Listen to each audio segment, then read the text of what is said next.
आपल्या शॉपचं नाव आहे dreams medical and general stores. Byculla स्टेशनच्या म्हणजे बाजूला हिंदुस्थानी म्हणजे हे शॉप आहे. माझं नाव विठ्ठल चंद्रकांत पाटील. माझं लहानपण आमचं गावी गेलेलं आहे, कोल्हापूर. फॅमिली माझी गावीच असते सर. काय नाही, त्यांना चांगलंच वाटतं ना, कारण त्यांची पण इच्छा होती कुठेतरी सेट व्हावं, कुठेतरी स्वतःचं काहीतरी करून ठेवावं म्हणून. त्या हिशोबाने करतात सपोर्ट ते त्यांच्या हिशोबाने. भाजी मार्केट्स वगैरे सर्व हॉस्पिटल्स आता बॅक साईडला ओकाडसारखं मोठं हॉस्पिटल आहे, नियरला जे हॉस्पिटल आहे. त्या रोजचं रुटीन तर आहेच, म्हणजे बाकी सगळे प्रॉब्लेम्स वगैरे या सगळ्या गोष्टी. पण ठीक आहे, आपल्याला बिझनेस करायचं म्हटलं या सगळ्या गोष्टी पकडूनच चालाव्या लागतात, की आपल्याला काही गोष्टी शिफ्ट. आपल्याकडे टोटल 8 ते 9 स्टाफ आहे. कस्टमरची पूर्ण गोष्टी पूर्ण ऐकून घेतल्यानंतर मग आपल्याला आन्सर द्यायचं आहे त्या गोष्टींची. त्यांच्याकडून नंतर मग आपण त्याचं सोल्युशन काढून सॉल्व्ह करायचं.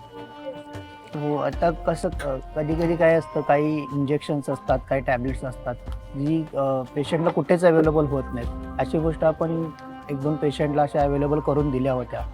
ते मेन रिझन तेच होतं की आजूबाजूला रात्री मेडिसिनची इमर्जन्सी, बाकी लागणाऱ्या बेवरेज फूड्समध्ये ती सर्व्हिस नाही रात्री काही. त्यासाठीच आपण रात्री पण ठेवतो.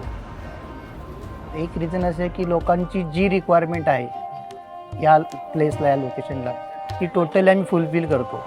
ओव्हरहेडचं सेल चांगलं आहे, कारण त्याची आपल्याकडे बाजूलाच रेसिडेन्शियलमध्ये फिटनेसचं हे आहे की कस्टमरला जी क्वालिटी आणि जी टेस्ट वगैरे आहे ती चांगल्या पद्धतीची आहे. त्यामुळं त्याचा सेल चांगला आहे आणि त्याचा स्टॉक पण चांगला ठेवतो. कस्टमरची रिक्वायरमेंट जी बल्क ऑर्डर असते ती पण फुलफिल करतो.